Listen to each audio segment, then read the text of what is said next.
우리는 하나님께서 우리를 향하신 시선, 뭘 보고 있느냐. 이렇게 재밌는 게 있어요. 이렇게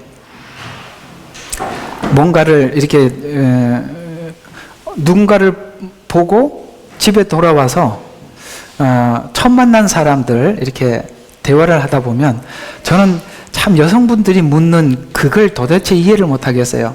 그 사람 있잖아, 그 사람 이렇게 얘기하면서 모르겠는데 머리 카트하고 뭐 머리가 뭐지요? 파마하고 나는 머리를 본 적이 없는데 그 여자분들은 그 사람의 머리를 가지고 그 사람이니까 여자분들은 금방 알아차리더라고요. 근데 남자들은 이게 머리를 어떻게 했는지 안 보이거든요.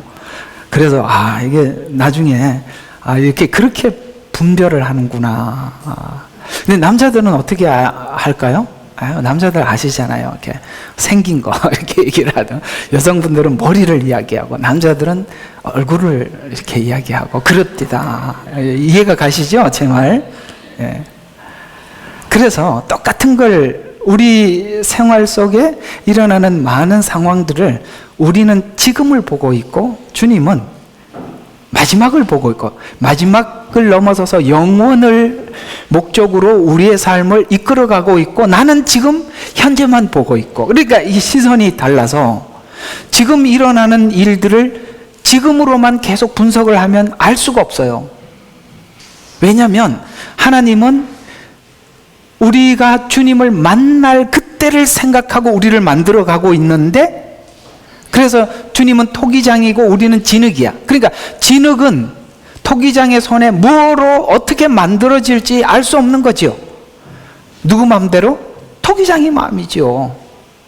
그런 것처럼 왜 나를 토기를 만들 때 알죠? 빙빙빙 돌리면서 이렇게 만들었다가 찌그리고 저렇게 만들었다. 왜 그러지? 이런 생각을 하지만 하나님은 어떤 마음의 목적을 가지고 있는데 완성품을 생각을 하고 있는 거고 나는 지금 완성되는 과정 속에서 왜 이렇게 만들어져야 하나? 저렇게 만들어져야 하나? 왜 지금 이 시간을 보내야 하나? 이런 의문을 하나님 앞에 끊임없이 하지만 우리가 시각을 주님께서 우리를 만나는 그 날을 생각하고 우리 인생을 이끌고 있다라고 볼 때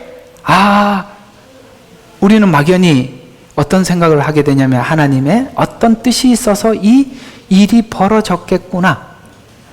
뭔가 하나님의 목적하는 바가 선명하게 있어서 이 일을 하시는구나 라고 가지요. 오늘 이 설명을 하기 위해서 욥기를 잠깐 또 끌어드리겠습니다. 욥은 나중에 제가 천국 가서 욥에게 감사하다고 이야기할 겁니다.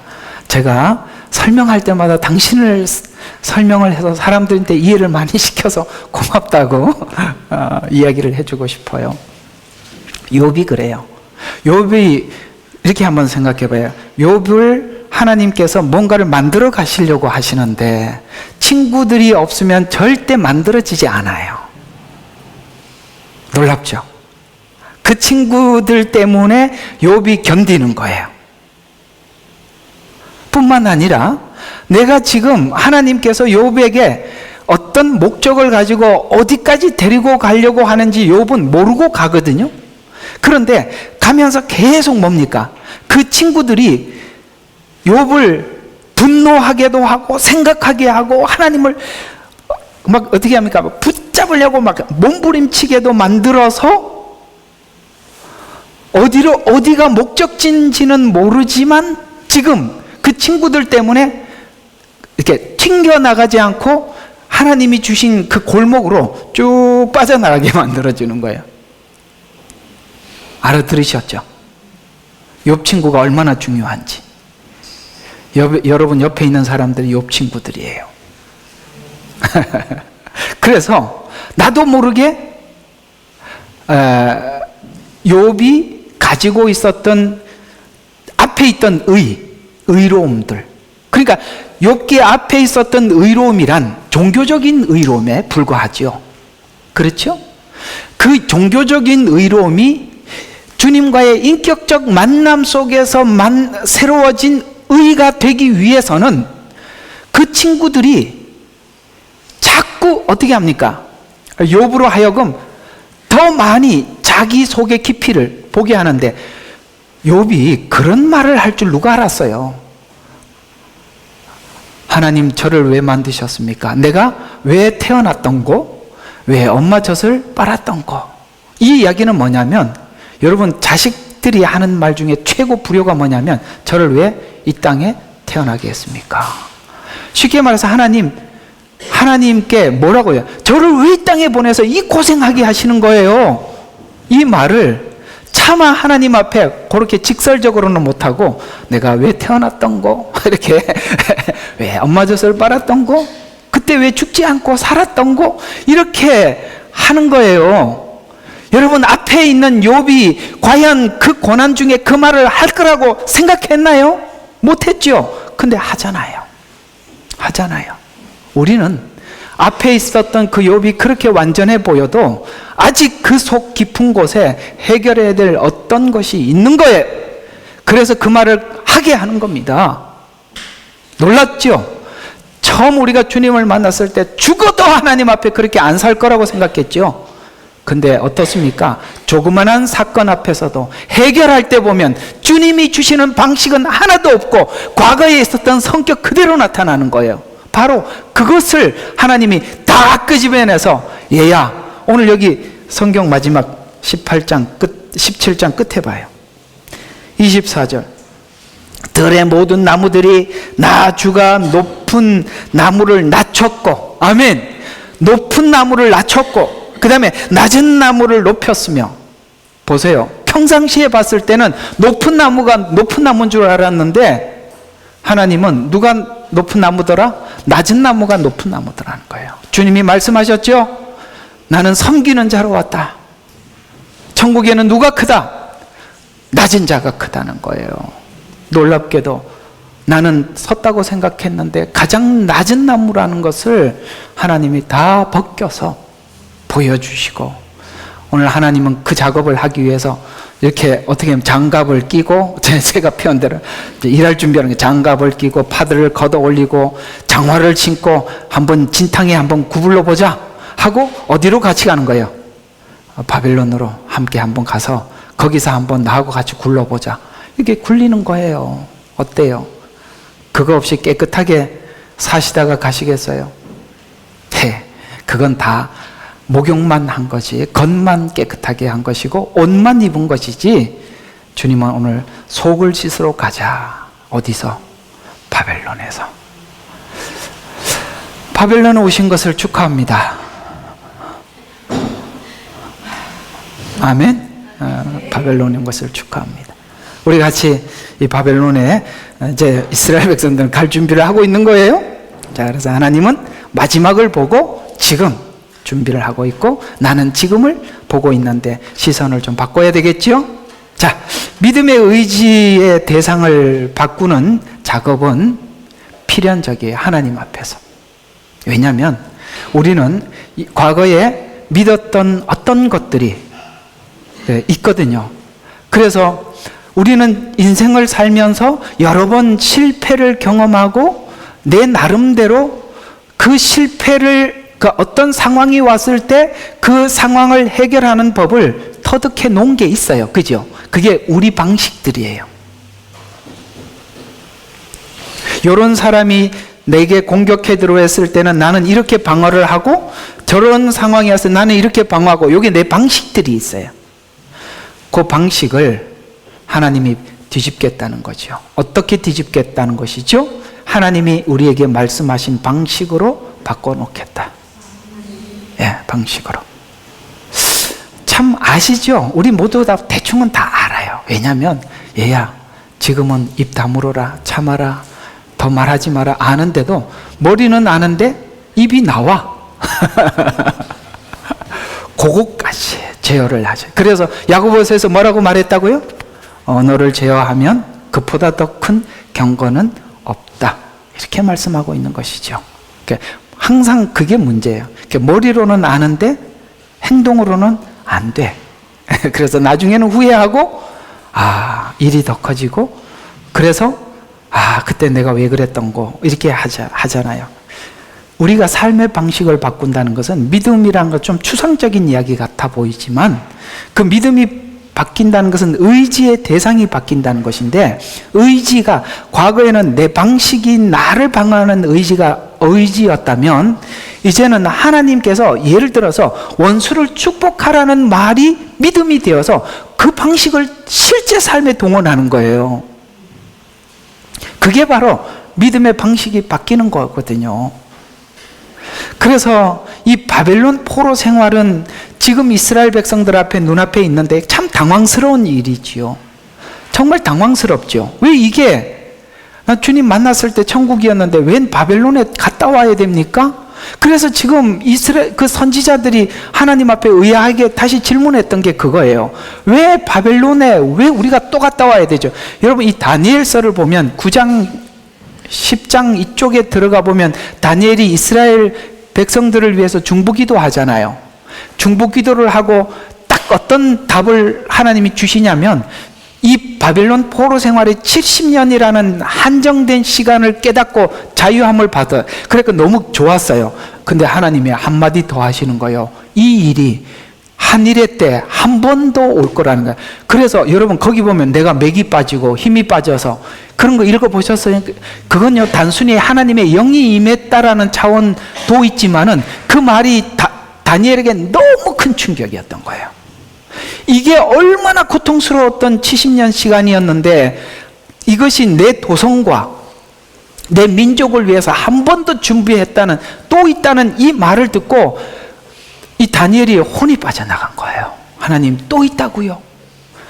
성경을 읽어보면 애굽에서 이스라엘 백성들이 나오는 상황들은 매우 기적적이고, 거기에는 이스라엘 백성들의 어떤 노력이나 공로는 전혀 없습니다. 이게 칭의입니다. 여러분, 우리가 구원받는 데는 우리가 한 일이 아무것도 없습니다. 모두가. 그래서 너희는 가만히 서서 오늘날 너희에게 행하는 하나님의 일을 보라라고 하셨고, 하나님은 홍해를 거두셨고 이스라엘 백성들을 건너게 해주시고, 정확하게 바로의 군대가 수장되는 것까지 보게 해주셨습니다. 그리고 이제 나온 이후에 광야의 길을 걷지요. 광야 길을 걸어서 애굽의 생활 방식을 하나님이 뒤집죠. 거기까지는 좋았어요. 그래 뒤집어 놨는데 가나안 땅에 들어가서 그걸 자기들의 믿음으로 그걸 정복하지 못하고 정복을 당하지요. 그게 오랜 시간 정복이 당해서 곧 착화되지요. 그래서 북이스라엘과 남유다로 갈라지게 되고, 하나님은 북이스라엘과 남유다를 아수르와 바벨론에 나누어서 그들을 다시 한번 재교육을 시키는데, 거기에 신비로운 게 뭐냐면, 대부분의 성경은 바벨론 포로 생활을 중심으로 한 내용이라는 게 놀랍습니다. 구약 성경의 분량을 보세요. 애굽에서 나온 사건은 아주 짤막하게 끝이 납니다. 그러나 대부분 이야기는 광야 이야기, 바벨론 포로 이야기입니다. 선지서들이 다 그 이야기들이니까요. 우리가 예수 믿고 난 이후에 하나님께서 하는 작업은 마치 이스라엘 백성들이 바벨론 포로 생활을 통해서 했던 그 작업을 우리에게 걸어오는 겁니다. 걸어오는 거예요. 피할 수 없어요. 여기 누가 피할 수 있겠어요? 우리가 처음에 전도할 때는 바벨론 이야기 절대 안 해주죠. 당신이 예수를 믿으면 고난이 심할 겁니다. 앞으로 바벨론 생활도 할 거예요. 여기 보면 이스라엘 백성들이 이거 봐요. 여러분에게도 함께 있을 겁니다. 아이고, 저 안 믿을래요. 저 죽기 전에 잠시 회개하고 예수님 믿고 천국 갈래요. 한편 강도가 너무 두려워요. 이런 이야기 못하게. 은혜를 주심은 고난도 받게 하려 함이라. 은혜를 받았으면 고난도 함께 있는 거예요. 그게 딴 사람에게는 오고 나만 피해달라, 그런 거는 없다 이 말이에요. 그래서 이 포로 생활이 당황스럽지만 징계를 통해서 교정을 목적으로 하고 있다는 거예요. 그리고 교정을 위해서 징계를 받아들이는 것은 썩은 것을 도려내야 하고 새로움을 심어야 하기 때문에, 청소를 해야 돼요. 이번 주에는 사모님하고 비가 오고 난 이후에 저희 집 앞에 이 밭을 갈아야 되겠더라고요. 이제 심어야 되겠어요. 그래서 하나님 비를 주셔서 땅이 부드러워져서 하는데, 야, 그 안에 정말 잡것들이 그렇게 많대요. 그냥 그 잔디만 올라와 있으니까 몰랐는데, 잔디를 걷어내니까 세상에 그 안에 별 것들이 다 있는데, 야, 그 속이 우리 마음이었던 거예요. 잔디로 포장을 해놨지 그 속은 아니었더라고요. 참 그걸 보면서 사모님이 막 꺼내면서 우리 심령은 캐내도 난 한번 캐내고 난데 또 이만큼 수북이, 여보 당신이 캐고 난데 이만큼 또 나왔어 이러면서 그래 많이 있더라고요. 나는 사실 하기 싫어서 억지로 했거든요. 우리 그런 게 있다는 거 아시죠? 예. 그래서 하나님은 새로움을 심으려면 도려내야 해요. 그 도려내는 작업이 바벨론 포로 생활이에요. 그래서 오늘은 그걸 에스겔에게 설명해 주기 위해서 왜 도려내야 하는지를 설명하는 게 오늘 이 두 독수리 비유예요. 두 독수리. 그래서 두 독수리와 백향목, 포도나무 이런 비유를 통해서 지금 에스겔에게 설명을 하고 있어요. 이 배경은 유다가 완전히 멸망하기 10년 전 상황을 설명하고 있는데 12장의 성전 환상을 봤죠. 성전 환상에 어떤 환상이 있었죠? 하나님께서 그 에스겔 머리를 확 끌고 올라가서 성전 구석의 장로들이 우상을 위해서 경배하고 거기 단무스를 섬기고, 이해가 갑니까? 우상이란 뭐냐면 아주 간단해요. 우상은 복잡하게 생각할 게 하나도 없어요. 하나님 중심으로 믿는 게 아니라 나를 위해서 하나님을 믿는 게 우상입니다. 간단해요. 우리는 주님이 하나님을 믿는다고 하면서 주체가 누가 돼버렸냐면 내가 돼버린 거예요. 그걸 바꾸는 게 오늘 이 바벨론 포로 생활인 거죠. 우리 신앙은 하나님이 주인이 돼야 되는데 내가 주인이 되어 있는 거, 이게 우상이에요. 그래서 10년 전 상황을 설명하고 있는데, 그래서 이스라엘 백성 12장에 보니까 구석에 우상을 섬기고 있는 거예요. 성전은 화려한데 실제 보니까 마음 구석은 자기를 위해서 하나님을 믿고 있더라는 거예요. 그걸 12장에 보여주었어요. 오늘 여기 이제 10절과 12절은 이런 이야기입니다. 3절에 보니까 긴 깃털을 가진 다양한 색깔을 갖춘, 그러니까 멋진 큰 독수리가 하나 보여요. 그건 새롭게 등장한 바벨론을 예표로 하고 있는 것입니다. 또 한 마리의 독수리가 등장하는데 깃털이 많아요. 그리고 어떤 다른 독수리는 이는 애굽을 의미합니다. 독수리가 연한 가지를 꺾어서 포도나무를 큰 물가에 심어 열매를 기대했어요. 이건 출애굽을 의미하는 것입니다. 이렇게 세트를 맞춰주면 그 얘기가 쭉 풀려요. 또 9절과 10절을 보면은 열매를 맺지 못하고 그것이 시들어 버렸어요. 물가에 심었는데 그 이유를 주님은 이렇게 설명하고 있어요. 나무는 본래 뿌리가 땅에 박혀 있어야 되잖아요. 그래서 이런 게 있어요. 식물들의 생명의 근원은 땅이고 사람의 생명의 근원은 하늘에 있는 겁니다. 하나님께 있는 거예요. 똑같은 의치예요. 그러니까 하나님과 끊어지면 우리는 죽은 상태예요. 마치 식물이 땅에서 뽑힌 것과 똑같은 의미를 가지고 있는 것입니다. 그래서 한 해를 땅에 박혀야 있고, 가지는 당연히 식물은 하늘을 향해 있어야 하는데 포도나무 가지는 독수리를 향해 있고 뿌리는 독수리 아래에 있게. 여러분, 뿌리가 독수리를 향해서 이렇게 향해 있으면, 여러분, 이게 아까 말씀드린 식물은 땅에 박혀 있어야 되는데 독수리를 향해 뿌리를 내리고 있으니 이게 열매를 맺을 수가 없지요. 그 얘기 아닙니까 지금? 그래서 11절과 12절은 이 1절과 10절의 비유가 무엇인지 설명하는 것으로 건강한 독수리 바벨론과 바벨론을 대항할 다른 독수리 애굽 두 나라를 상징하는데, 백향목 높은 곳에 연한 가지를 꺾어서 성읍에 두셨다라는 것은, 백향목은 나무 중에 가장 위대하고 아름다운 그 나무지 않습니까? 그런데 그걸 이렇게 그걸 뭐라고 그러죠? 이렇게 잘라갖고 이렇게 붙이는 접붙이려고 하니까 가장 높은 곳에 연한 가지를 잘라서 성읍에 두셨다는 것은 유다의 상류층들, 지도자들, 종교 지도자들이나 정치 지도자들을, 사람들을 바벨론 땅으로 옮긴 것을 의미하는데, 쉽게 말해서 애굽을 향해서 뿌리를 내려. 그러니까 그 당시에 바벨론이 침공한다는 소식을 듣고 이스라엘은, 남유다는 애굽의 도움을 청했잖아요. 그게 이제 뿌리를 애굽에 두었다는 거예요. 이럴 때 하나님께 도움을 요청해야 되는데 뭡니까? 애굽에게 도움을 요청을 했어요. 그러나 바벨론에 이스라엘 백성들이 포로로 잡혀가는 것은 하나님의 계획이었다 이 말이에요.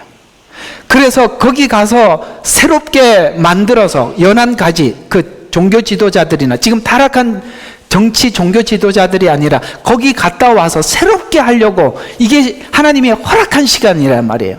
여러분, 바벨론을 피해가는 게 복이 아니에요. 지나가야 돼요. 지나가야 되는 거란 말이에요. 그리고 우리가 자꾸 의문을 갖는 건, 나 예수 잘 믿고 사는데 왜 이렇게 어려운 일이 생길까? 요게 설명을 잘못해서는 게 목회자가. 아니요, 지나가야 되는 거라고요. 내가 잘못 믿어서 온 게 아니에요. 꺼내는 작업이라고요. 씻는 작업이란 말이에요. 그래서 이 바벨론 땅으로 옮긴다는 것은 그 땅의 종자를 옥토에, 바벨론이 옥토래요. 거기다가 느부갓네살이 시드기야를 왕으로 세운 그것을 의미하는데, 시드기야를 왕으로 세워놨다니 그 말기의 왕들이 애굽의 도움을 청하러 시드기야를 왕으로 세워놨는데, 시드기야가 애굽의 도움을 요청하자 바벨론이 침공을 하고 들어와서 시드기야 두 눈을 뽑아갖고 데리고 갔잖아요. 지금 그 얘기를 하고 있는 것입니다.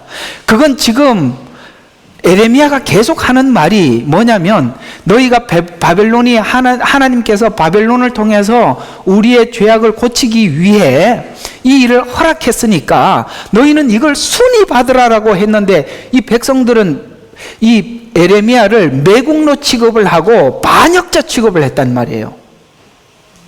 쉽게 말해서, 여러분, 이것은 여러분이 허락한 하나님의 고난입니다라고 하는데, 당신이 어떻게 하나님이 축복을 주시는 하나님이 왜 우리에게 고난을 주, 당신 말 틀렸어라고 한 것과 같다 이 말이에요. 그 시간이 이스라엘에게는 필요했기 때문에 하나님이 허락하신 것이고, 그걸 너희들이 순히 받으라. 하나님이 거기 갔다 와서 너희들은 뭔가 생각해야 되는 시간이 있고, 그런 70년이라는 한 세대잖아요. 한 세대를 걸쳐서 우리의 생각과 사고를 바꿔야 되는 거예요. 로마서 제가 5장 1절과 5절을 굉장히 여러분들이 자주 인용하는 게, 그리스도 안에서 의로워졌으니 환난은 인내라는 것은 시간이 필요한 거예요. 우리가 한순간 획 뒤집어지는 게 아니라 이 말이에요. 환난은 인내는 연단은 소망을 이루는 줄 알미니라. 우리가 그 소망 가운데 이 시간을 보내는 것은 그리스도의 사랑이 우리 속에 부어졌기 때문이라. 부어졌기 때문에 그걸 보낼 수 있다 이 말이에요. 그 얘기예요. 그래서 독수리가 자라서 그 바벨론 아래에서 가지를 뻗고 뿌리를 내림과 같이 제한적으로 안정과 번영을 누렸지만, 다른 독수리 곧 애굽에게 의지하려고 했고 열매를 맺지 못하고 시들게 되었음을 설명하면서 16절과 21절은 바벨론에서 심은 시드기야가 패망하고 멸망했다는 것을 설명해 주고 있는 것입니다. 애굽에게 도움을 요청했지만 도움을 받지 못하고 바벨론 군대에 의해 두 눈이 빠지고 유다 백성은 살육을 당하고 흩어짐을 당하게 되었다는 말이에요. 무슨 말이냐? 연단을 받으라 그러면 연단을 받으면 되는데, 꼭 우리가 애굽에 살았던 옛 습관 그 방식대로 하려고 하기 때문에 그게 더 문제가 되는 거예요. 하나님이 그걸 또 원점으로 또 돌려놓고, 사실 우리가 그런 시간들이 참 많았다는 것에 대해서 공감하십니까? 그 상황이 왔을 때는 하나님 방식대로 처리를 하지 않고 기도는 하나님 앞에 요청하게 하는데, 실제 상황이 오면은 전부 다 옛날 방식이에요. 그걸 하나님께서 바벨론을 통해서 다듬으려고 하니까 그렇게 설명하고 있는, 그렇게 하나님의 계시를 받고 전하고 있는 예레미야 보고는 매국노라고 이야기하고, 당신 설교자가 설교가 틀렸다고 하고, 그렇게 하니 답이 없는 거예요. 그래서 22절과 24절은 또 다른 백향목 비유인데, 백향목 꼭대기 연한 가지를 꺾어서 높은 산에 심어 많은 새들이 깃들여 살 거라고. 이걸 가지치기 해서 새롭게 시작해야, 여러분 이걸 보니까 많은 새들이 깃들 것이라는 말이 복음서에 나오는 거 기억하십니까? 겨자씨만한 한 씨가 땅에 들어가서 썩어서, 살았기 때문에 열매를 못 맺는데 죽어서 열매를 맺어. 죽은 사람, 죽은 나무, 하나님이 새롭게 심은 나무에는 많은 새들이, 그 영혼들이 거기에 안식을 취한대요. 여러분, 큰 사람은 누구일까요? 썩고 죽은 사람이에요. 아까 오늘 빌립보서에서 말했죠. 죽음의 본을, 고난의 본을. 왜? 부활의 능력. 그렇습니다. 살다 보면 제일 좋은 사람이 누구냐? 많이 죽은 사람이에요. 예. 아주 똑부러지게 대답하는 사람 별로 좋지 않습니다.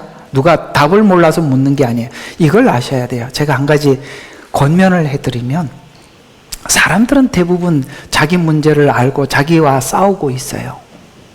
그 싸우고 있는 것을 지적질하지 마시고 기다려 주세요. 자기도 죽을 지경이라고. 맞지요? 나도 죽을 지경이야.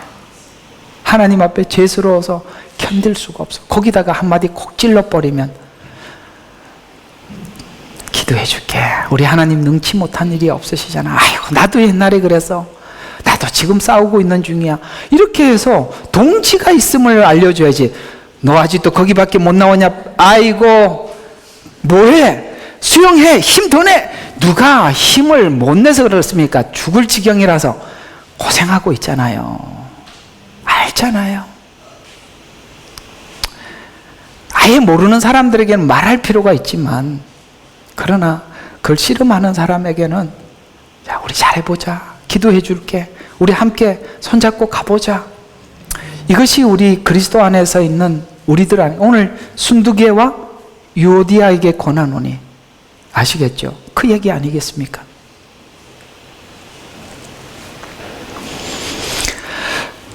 예수님의 복음을 통해서 하나님 나라가 심어지고 확장되어 완성화할 것을 의미하는데, 그 특징은 미랄이 썩게 되어서, 그래서 바벨론은 바로 그 작업이, 천국이 시작되었다라는 것이 특징입니다. 율법은 살아서 우리에게 왔지만 복음은 죽어서 온 복음이라고요. 비유를 통해 본 은혜는 이스라엘을 레바논 백향목으로 비유하면서, 그러나 백향목은 나무가지를 다하지 못하고 필요와 상황에 따라 애굽 혹은 바벨론에 붙어 살았다는 뜻입니다. 그래서 그 의지의 대상을 하나님으로 믿게 되면, 내가 죽어서 부활로 하나님 앞에 내가 죽는 것으로, 죽음으로 능력을 확인하려고 할 텐데, 그게 믿음의 대상과 의지의 대상과 그걸 처리하는 방식이 하나님이 아니니까, 필요에 따라서 애굽이 좀 괴롭히면 바벨론에 가서 도움을 청하고, 아시겠어요? 그러니까 요리조리, 하나님 제가 힘든데 누구인데 도움을 청할까요? 이렇게 사니 하나님이 하려고 하는 일을 할 수가 없어요. 그러니 애굽에게 도움을 청했더니 애굽이 어떻게 되었다? 망했다. 그런 사람들 오면 도와주지 마세요. 함께 망하는 거예요.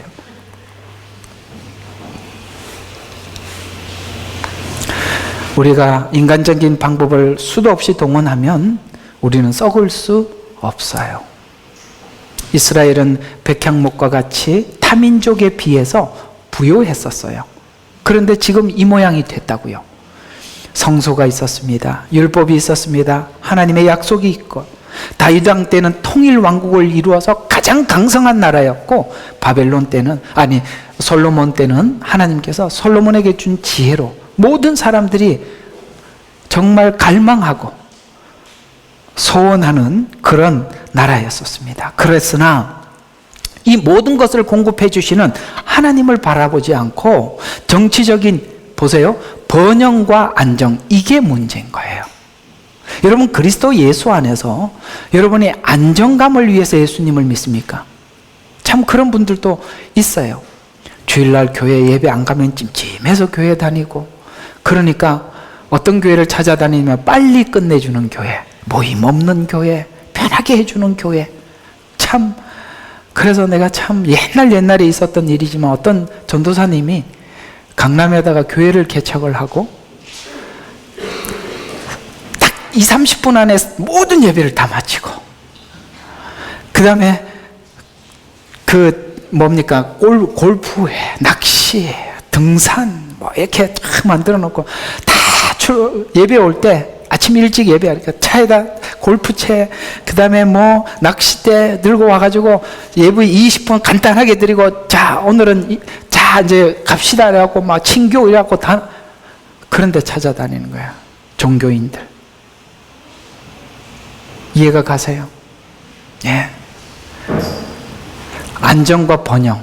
우리가 예수 안에 밖에 나가려니까 불안하고, 그래도 뭔가를 하기는 해야 되는데 이렇게 간단하게 해주니 얼마나 감사해. 그게 무슨 신앙입니까? 우리가 예수님을 믿어도 그 안정과 번영이 내 속의 목적이 되면 우리는 변질되고 타락할 수밖에 없는 거예요.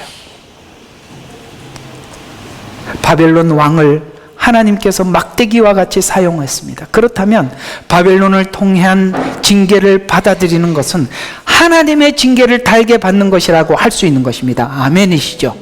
그 바벨론, 내 옆에 있는 그 바벨론을 우리가 받아들이고 그 말을 수용할 때 여러분은 드디어 하나님의 말을 아멘하고 받는 거예요. 그때 받는 거예요. 지금 아멘하는 거 말고 그때 그 말을 받아들이는 게 하나님의 말을 받아들이는 거예요. 가장 자존심이 상했을 때, 가장 격한 감정이 되었을 때 하나님의 하신 말씀을 아멘하고 딱 받아들이는 거, 그게 진짜라 이 말이에요. 우리 생활 가운데 죄가 있는 것은 죄가 있는 한 징계는 필연적이에요. 바벨론은 필연적이라네. 죄가 있는 한 징계는 항상 있을 수밖에 없지만 이 징계를 바벨론과 같은 도구를 통해서 징계가 오는 것입니다. 작은 경고를 무시하면 징계가 따르고, 징계를 거부하면 더 큰 징계를 받을 수밖에 없듯이, 오늘 이스라엘 백성들은 이 바벨론 포로 생활이 갑자기 일어난 일이 아니라 그 많은 시간 하나님께서는 여러 번 경고도 했었고 권면도 했었고 이런 일들을 했었습니다. 징계는 잘 갖추어지기 위한 하나님의 목적을 가지고 있는 것입니다. 야고보서 1장 3절과 4절에 보면, 이는 너희 믿음의 시련이 인내를 만들어내는 줄 알미라. 그러나 인내를 온전히 이루라. 이는 너희가 온전하고 잘 갖추어져 아무것도 부족함이 없게 하려 함이라. 아멘. 갖추어져야 되니까. 그래서 경고인 꾸지람을 경히 여기지 말라고 잠언서 3장 11절에 보니까, 내 아들아 경히 여기지 말라. 그 꾸지람을 싫어하지 말라. 바벨론과 같은 누군가가 징계하고 꾸지람을 주시거든 받아들이라. 이렇게 우리에게 부탁하고 있는 것입니다. 바벨론을 통해 하나님은 어떤 목적을 가지고 이스라엘을 정복하려 하는데, 그것은 이스라엘의 잘못된 의지를 꺾으려고 했던 것입니다. 여기에 우리가 더 나가지 못하는 이유는 자신의 의지가 꺾여지지 않기 때문입니다. 꺾여지고 난 이후에야 이 말씀이 서게 되고 받아들이게 되는 것입니다. 오늘 지난날 바울이 이야기한 거죠. 옛날에 자기가 살았던 모든 것을 배설물로 여기고 다 버리고 내가 죽음에 이르려고 하는 것은 부활의 권능에 참여케 하기를, 그래야만 이 부활의 권능은 드디어 내 것이 되니까요. 그래서 이 말씀이 서게 되고 받아들이게 되는데, 잠언서 21장 30절에 지혜로도 못하고 명철로도 못하고 모략으로도 여호와를 당하지 못하느니라. 요리조리 피해봐야 하나님이 계획한 거 피해갈 수 없어. 이런 이야기죠. 8절과 9절의 큰 물가 좋은 땅은 바벨론입니다. 바벨론에 유다를 심어서 아름다운 포도나무가 번성케 하려고 하나님은 그 마지막 그 열매를 지금 바라보고 그 일을 하고 있는 것이죠. 바벨론이라는 징계를 달게 받는다면 아름다운 열매를 맺을 것입니다. 그래서 바벨론의 징계를 순히 받으라는 말입니다. 바벨론에서 겪으면서 생각하고 돌이킬 때 온전한 돌이킴이 있는 것이에요. 기계적으로 돌이키는 것은 돌이킨 게 아니에요.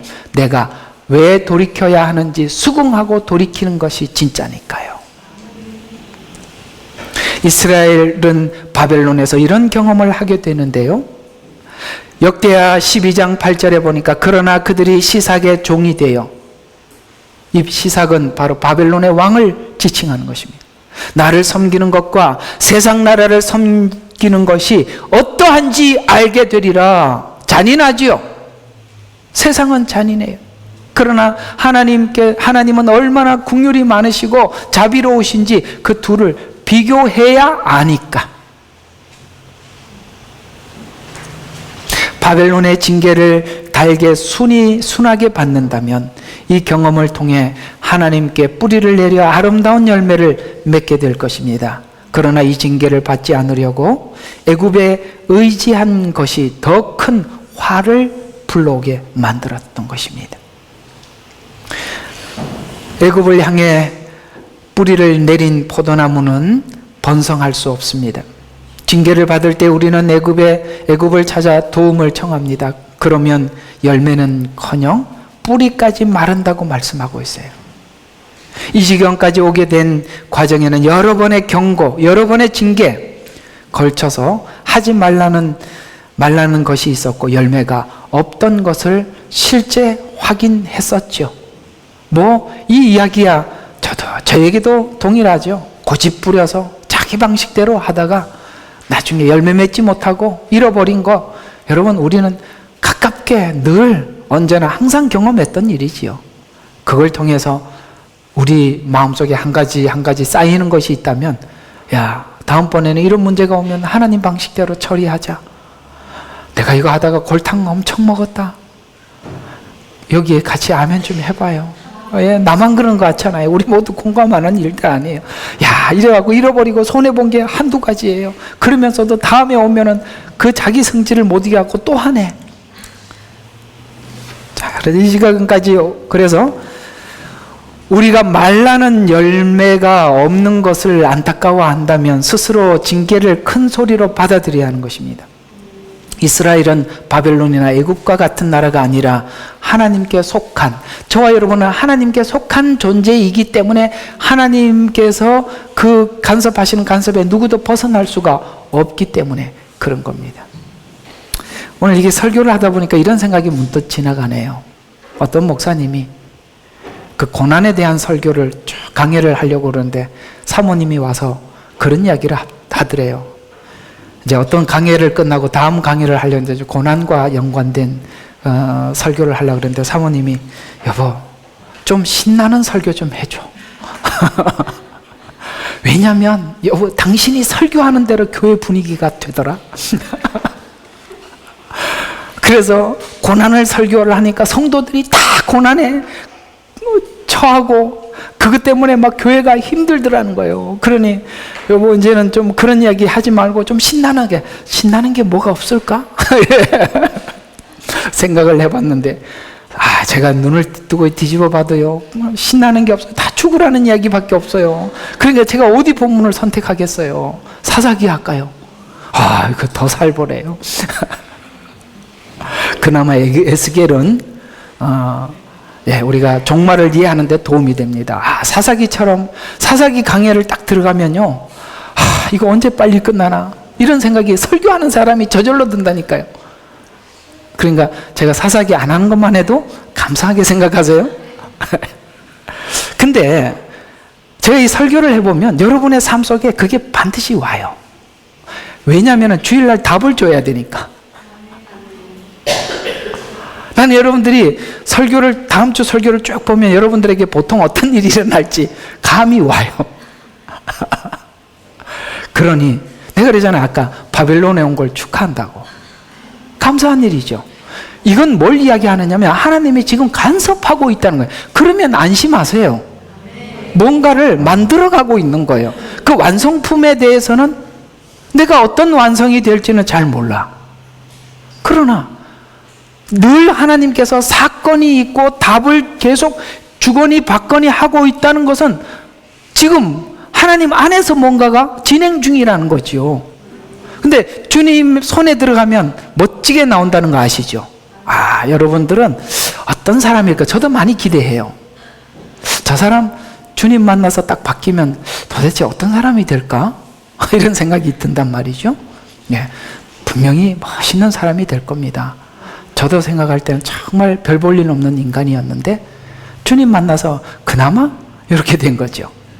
예, 우리 모두 다 아름답게 빚어질 거예요.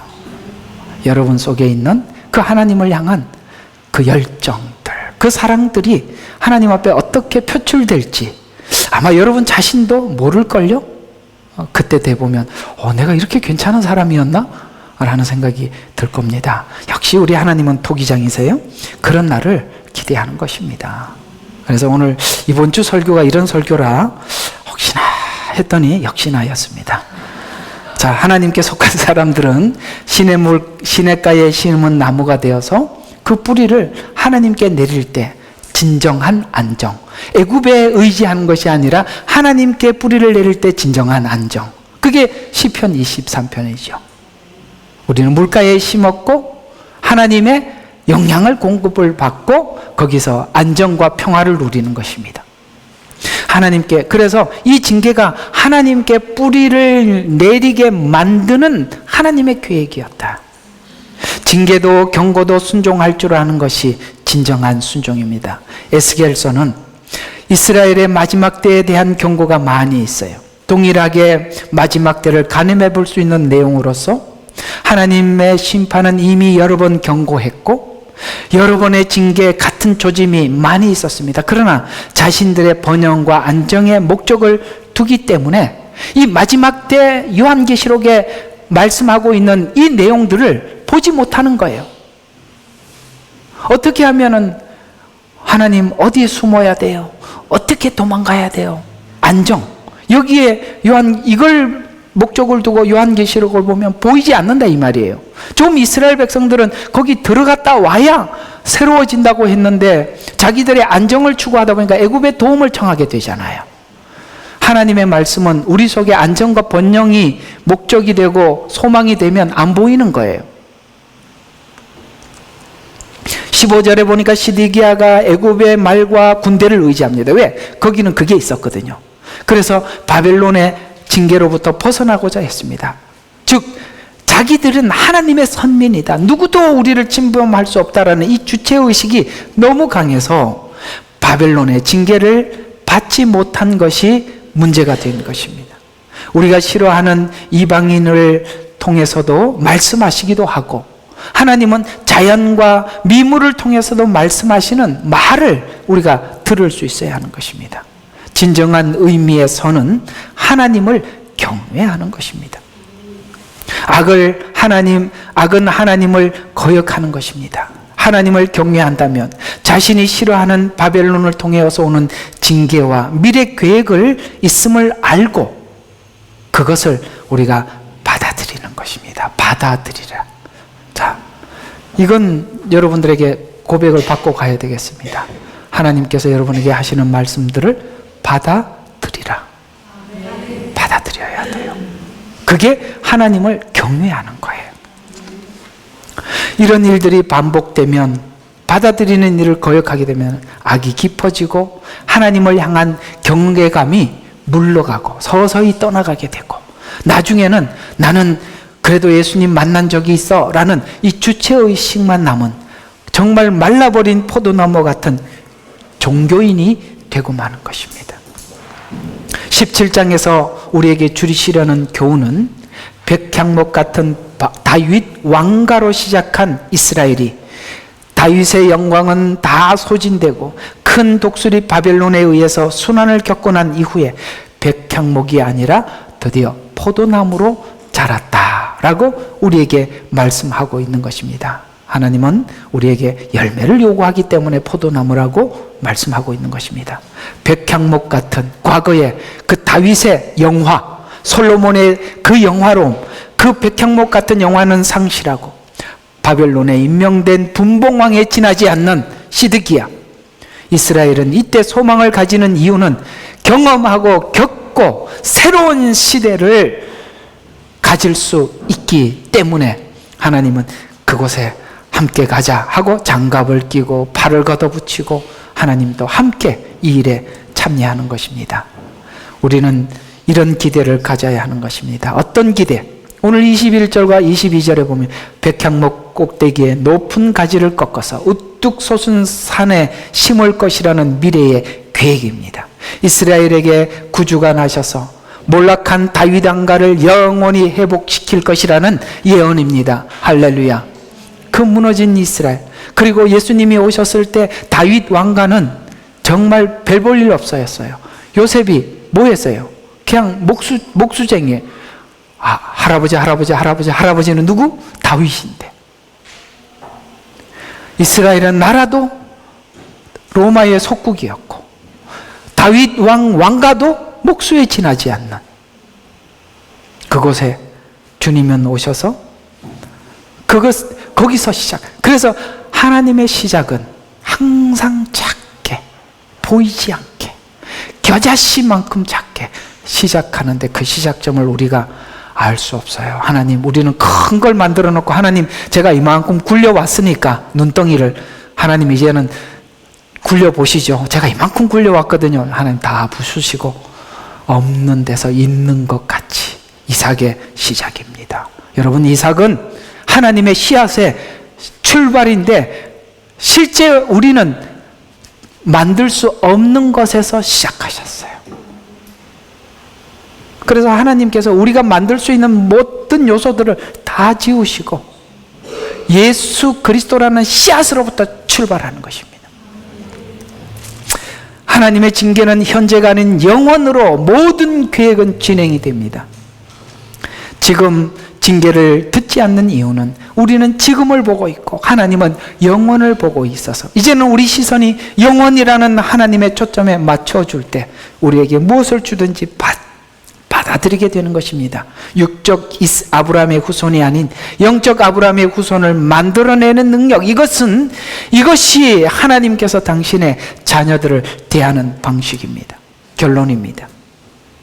이스라엘로 부름을 받아 눈물 골짜기를 걸어야 했지만 이 과정에 자기 뜻을 내려놓고 하나님의 뜻을 따라야 하는 수많은 세월의 길을 걷고 난 후 바로 이날을 위해 하나님은 일했다는 것을 볼 수 있는데 이 날입니다. 바로 이 날이에요. 성경의 모든 내용을 마치는 요한계시록 중에서도 마지막 21장, 주님은 지금 이 지점을 보고 계시는 거예요. 이 지점 아시겠습니까? 자, 그 지점에 주님께서 하신 말씀 우리 같이 합창 시작. 그들의 눈에서 눈물을 닦아내시며 다시는 사망이나 슬픔이나 울부짖음이 없고 또한 고통이 없으리니 이는 이전 것들이 사라져 버렸습니다. 고하더라. 보좌에 앉으신 분이 보라 내가 만물을 새롭게 하노라. 그 자리에 도착하기까지 우리는 뭐가 있었어요? 눈물이 있었어요. 슬픔이 있었어요. 울부짖음이 있었고 고통이 있었던 것입니다. 그런데 그곳에 와보니 왜 이것이었냐? 주님이 걸어갔던 그 십자가의 길이 이 길이었다라는 걸 알고 주님은 거기서부터 새롭게 예수 그리스도라는 씨앗 아니고는 하나님은 어떤 것도 하지 않겠다. 그게 하나님의 의지예요. 이 자리 여기를 하나님은 보고 계신답니다. 자, 아시겠죠? 우리 시선을 요한계시록 어디다가 모으자? 21장 4절과 5절에 초점을 모아놓고 여러분에게 이르는 일들을 관찰하자. 기도하겠습니다. 하나님, 오늘 은혜 주셔서 감사합니다. 우리는 지금을 볼 수밖에 없는 현재 밖에 없지만 그러나 주님은 우리의 영혼을 주님 앞에 우리 영혼이 하나님 앞에 섰을 때 그 순간을 기억하며 오늘 우리의 생애를 이끌어가고 있기에 주님께서 우리에게 막닥뜨릴 수밖에 없는 상황을 주신 모든 상황이라면 아멘으로 받겠습니다. 순종하며 받겠습니다. 그렇게 우리의 시선을 주님을 만난 그날로 고정해서 보게 하옵소서. 예수님 이름으로 기도합니다. 아멘. 성진아.